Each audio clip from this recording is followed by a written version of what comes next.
네, 27장을 보면 이제 다윗의 소위 도피 생활, 이 피난 생활이 이제 거의 막바지에 다다랐다 하는 것을 이제 보여줍니다. 사실 다윗은 모르죠. 우리는 사무엘상 전체, 사무엘하까지 다 말씀으로 보고 있으니까 이제 얼마 안 남았다 이걸 아는데, 다윗은 전혀 그걸 알지 못하고 답답한 피난 생활을 지금 계속하고 있습니다. 다윗이 주로 숨어 있었던 곳이 어디냐면 유대 남쪽 네게브 광야 지역이었습니다. 여기서 이제 소위 피난살이를 하고 있었습니다. 19장 이후부터 다윗이 정말 여러 곳을 다녔습니다. 그가 숨어 있었거나 거쳐갔던 곳을 한번 살펴보면 라마, 높, 블레셋 가드 땅, 아둘람 굴, 모압 땅 미스베, 헤렛 수풀, 그일라, 십 광야, 마온 광야, 엔게디 광야, 바란 광야, 그리고 26장 보면 다시 십 광야. 그러니까 이런 곳을 거의 10년 이상을 계속 떠돌면서 숨어 살았던 것입니다. 다윗은 이미 왕이 된다는 약속은 받았습니다. 그리고 머리에 기름 부음도 입었습니다. 그런데 현실은 어떻습니까? 도망자입니다. 계속 숨어 살아야 됩니다. 왕이 될 것 같지가 않습니다. 사울의 기세는 전혀 약해질 것 같지도 않습니다. 자기의 현실은 그냥 이렇게 살다가 끝날 것 같습니다. 심신은 지쳐가고 다 포기하고 싶고 내려놓고 싶은 그런 마음이었을 겁니다. 자, 다윗이 오늘 사무엘상 27장에서 결국 어떤 선택을 합니까? 오늘 말씀에 보니까 다윗은 또다시 현실을 피하는 현실 도피의 선택을 하는 것을 보게 됩니다. 안타깝죠. 자, 그래서 오늘 첫 번째가 뭐냐면 다윗의 반복되는 실수입니다.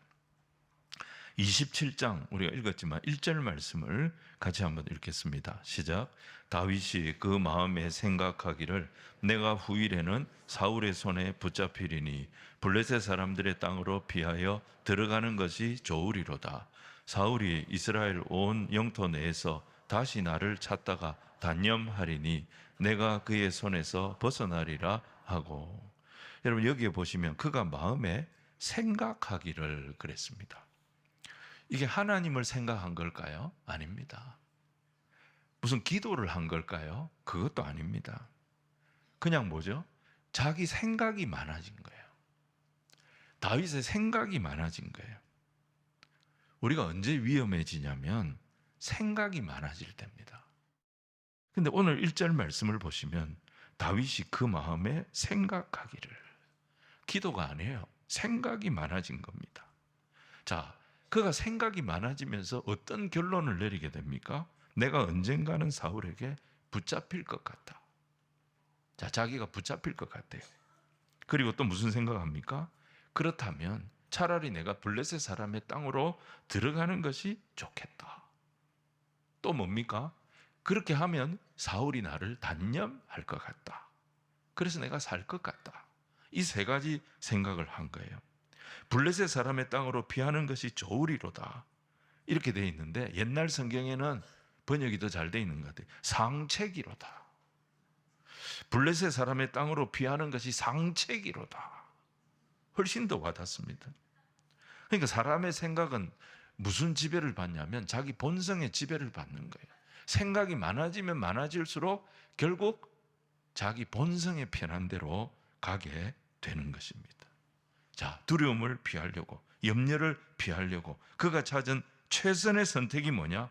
또 블레셋으로 들어가는 거였습니다. 자, 10년 전에 다윗이 블레셋에 들어갔다가 죽을 뻔했지 않습니까? 근데 지금 또 그 블레셋 땅을 향해 들어가고 있는 겁니다. 기도가 사라지니까 현실이 크게 보였고 그는 또 본성을 따라 행동하고 있는 것입니다. 근데 블레셋은 답이 아니었잖아요.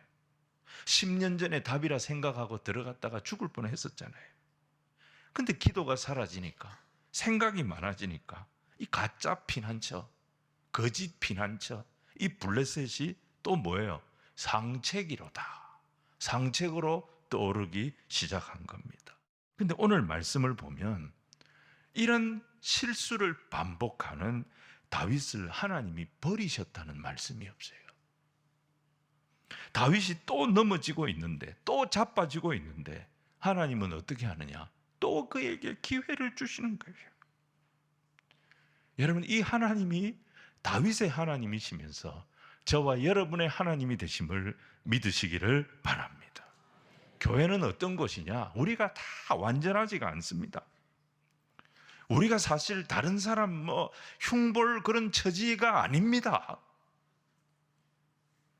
다 우리가 부족한 사람이에요. 알아가면 알아갈수록 소망이 없는 그런 사람이에요. 근데 그런 우리를 하나님은 포기하지 아니하시고 불러주셨다 이 말이에요. 예수 보혈로 우리 같은 자를 정결케 하여 주시고 천국 시민으로 하나님의 자녀가 되는 권세를 주셨다 이거예요. 저와 여러분은 다 은혜 입은 자임을 믿으시기를 바랍니다. 오늘 두 번째는 다윗의 약함을 덮으시는 하나님의 은혜입니다. 하나님께서 그에게 다시 기회를 주셨다 그랬는데 그 기회가 뭐냐? 5절에 보니까 그가 아기스 왕 앞에서 말을 하는데 아주 지혜로운 말을 합니다. 다윗에게 하나님은 아기스 앞에서 딱 그의 입술을 주장하셔서 그가 할 말을 가르쳐 주셨어요. 그게 5절로 7절입니다. 우리 같이 한번 읽겠습니다. 시작.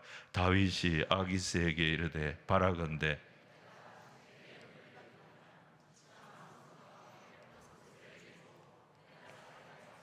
당신의 종이 어찌 당신과 함께 왕도에 살리까 하니 아기스가 그날에 시글락을 그에게 주었으므로 시글락이 오늘까지 유다 왕에게 속하니라.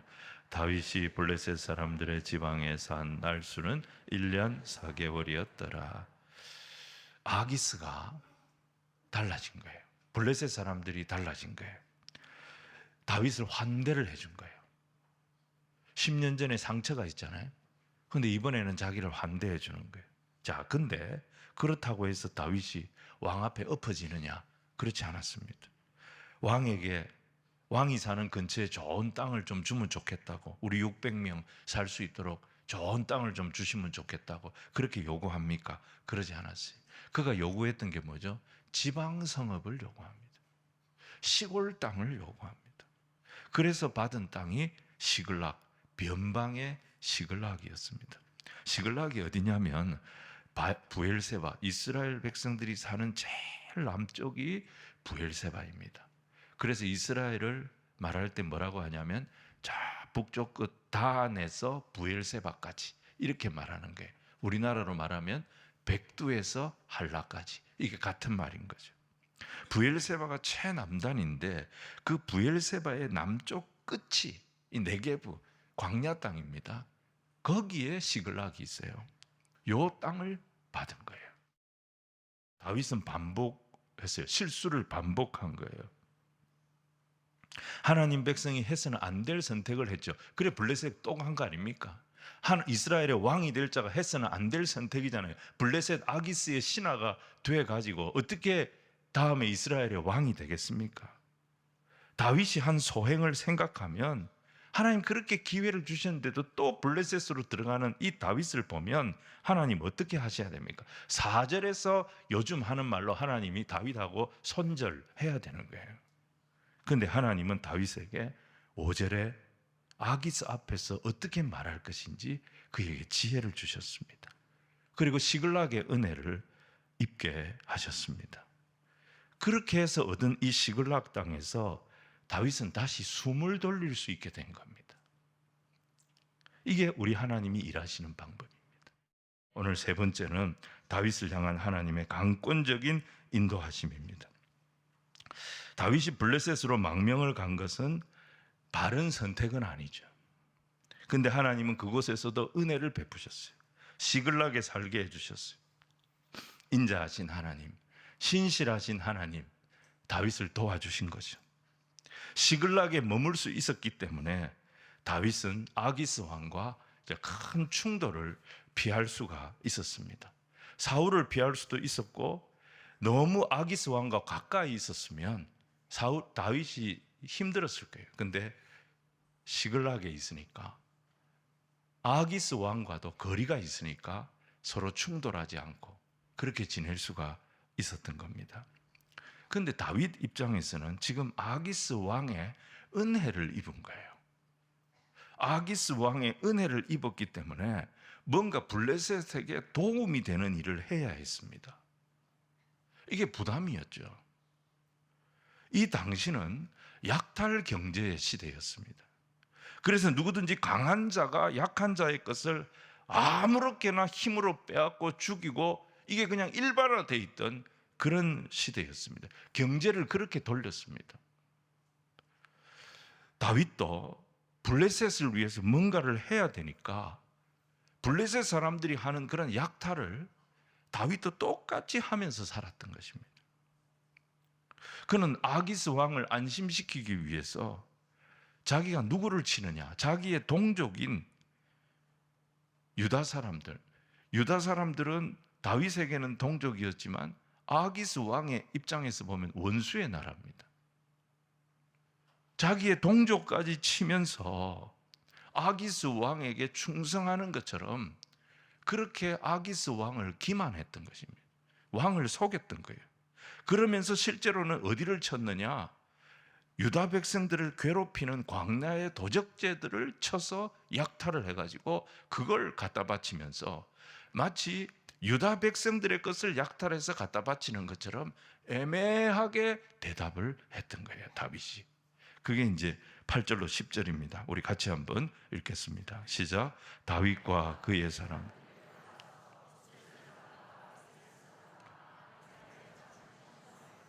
그들은 옛적부터 술과 지방의 주민이라. 다윗이 그 땅을 쳐서 남녀를 살려두지 아니하고 양과 소와 나귀와 낙타와 의복을 빼앗아 가지고 돌아와 아기스에게 이르매, 아기스가 이르되 너희가 오늘은 누구를 침노하였느냐 하니, 다윗이 이르되 유다 네겝과 여라무엘 사람의 네겝과 겐 사람의 네겝이니이다 하였더라. 다윗이 애매하게 대답을 한 거예요. 아기스의 질문은 뭐죠? 누구의 것을 약탈했느냐, 이것을 물었는데 다윗의 대답은 뭐죠? 다윗은 지역으로 대답을 한 거예요.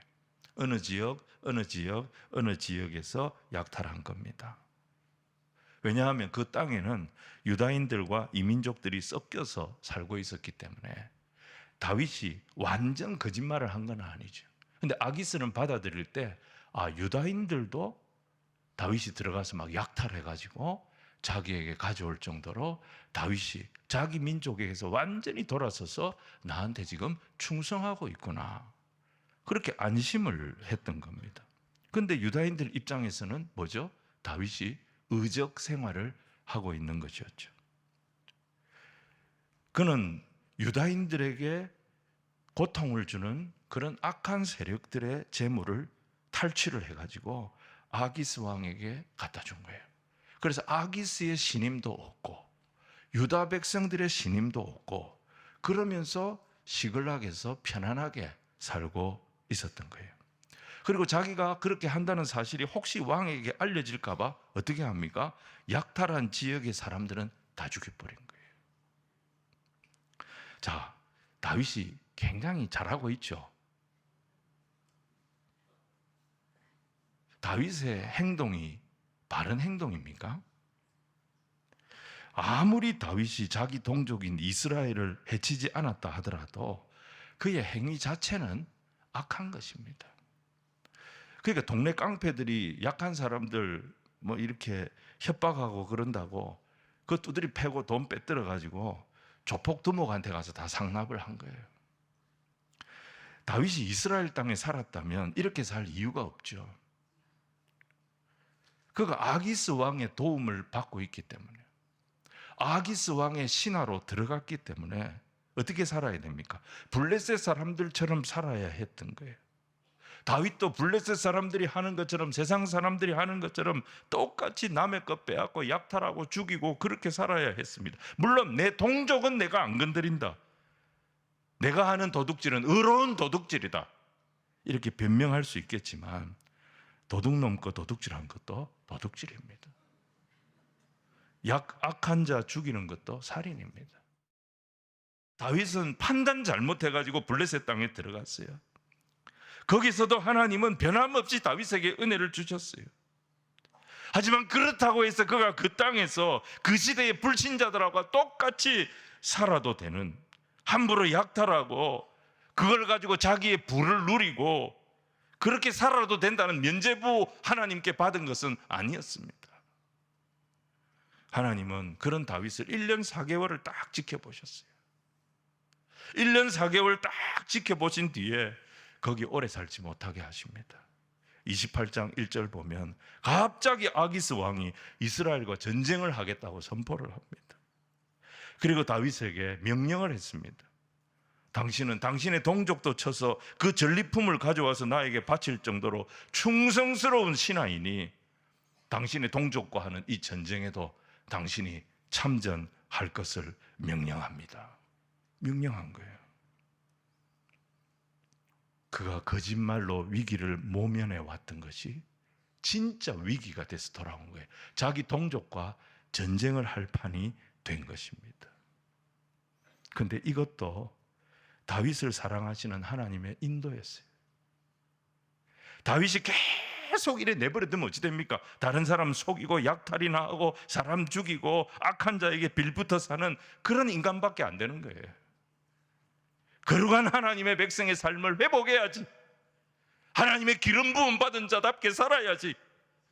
그래서 그를 블레셋 땅에서 다시 빼내시기 위해서 고통스럽지만 하나님, 그가 누리던 안락을 중단하게 만드셨던 것입니다.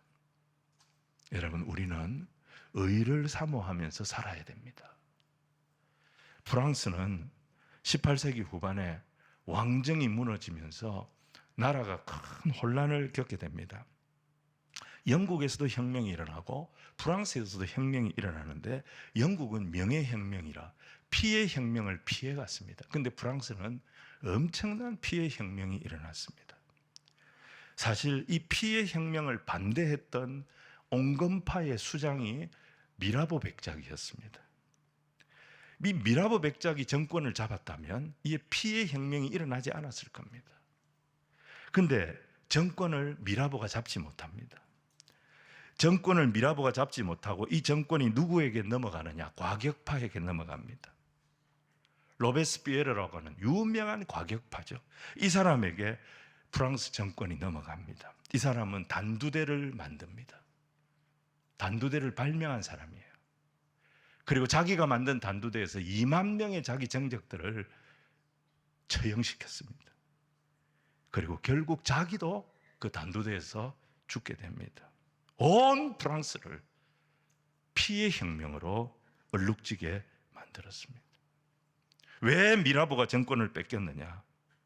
그가 젊은 날 온 프랑스의 사교 사회가 덜썩덜썩할 정도로 방탕한 삶을 살았기 때문이에요. 이게 알려지면서 프랑스 사람들이 미라보에게서 등을 돌려버린 거예요. 나중에 미라보 백작이 뭐라고 고백하느냐? 나의 반생이, 내가 함부로 살아왔던 내 인생의 절반이 프랑스의 미래를 망쳐놓았구나. 내 죄값으로 프랑스의 다음 세대가 이 고난을 당하는구나. 뒤늦게 이 고백을 했다는 거예요. 여러분, 사실 다윗도 마찬가지고 저와 여러분도, 우리의 자녀들도 다 마찬가지입니다. 오늘 사무엘상 27장을 보면 사울의 생애가 허점투성이지 않습니까? 무엇이 다윗을 살립니까? 다윗이 아기스 왕을 속인 그 지혜가 다윗을 살립니까? 다윗이 그렇게 약탈해서 벌었던 돈이 다윗을 살렸습니까? 그것 때문에 다윗은 잠깐 안락한 삶을 누렸었는지는 모르지만 그의 인생은 점점 무너지고 있었어요. 다윗을 살린 것은 돈도 아니고 힘도 아니고 지략도 아니었어요. 다윗을 살린 것은 그런 다윗을 포기하지 아니하시는 하나님의 은혜였습니다. 하나님의 은혜 없이 되는 게 있겠습니까? 엎드려 기도하지 않는데도 내 일이 잘 된다. 무서운 겁니다. 그게 심판일 수 있습니다. 오늘도 우리가 기억해야 될 것이 뭐냐? 우리의 참된 피난처 되신 예수님, 우리가 그분을 늘 의지하며 거룩을 사모하는 주의 백성의 길을 저와 여러분이 오늘도 가야 할 줄로 믿습니다. 말씀을 정리하겠습니다. 다윗의 문제는 상황이 아니었어요. 그의 생각이 많아진 것이 문제였습니다. 생각이 많아지니까 또 오판을 했습니다. 실수를 반복했습니다. 하지만 하나님은 그런 그를 잡아주셨습니다. 우리가 때로 오판하고 실수를 반복한다 할지라도 우리의 실수가 실수로 남지 않도록 오늘도 긍휼하신 하나님의 손이 저와 여러분을 붙잡고 계심을 믿으시기를 바랍니다. 우리 하나님은 결정적일 때 지혜를 주세요. 우리가 위기 속에서도 무너지지 않는 것은 내 지혜 때문이 아닙니다. 성령 하나님이 주시는 지혜 때문입니다. 다윗의 소행을 생각하면 4절에서 끝내야 됩니다. 하나님 다윗과의 동행을 4절에서 끝내셔야 합니다. 그런데 하나님은 5절에 지혜를 주시고 시글락에 은혜를 주시고 다윗이 다시 숨을 쉬도록 해주십니다. 이 하나님이 우리 하나님이에요. 끝까지 은혜 주시는 하나님. 여러분, 이 하나님 앞에 엎드려야 되는 거예요. 어려울 때는 지혜를 달라고, 긍휼을 달라고 엎드려야 되고, 일이 잘 될 때에도 하나님이 지켜주시지 아니하시면 이거 다 날아갈 것입니다. 주여 나를 불쌍히 여겨 주옵소서 엎드려야 합니다. 늦은 기도는 없습니다. 은혜가 현실을 이깁니다. 기도가 절망을 이깁니다.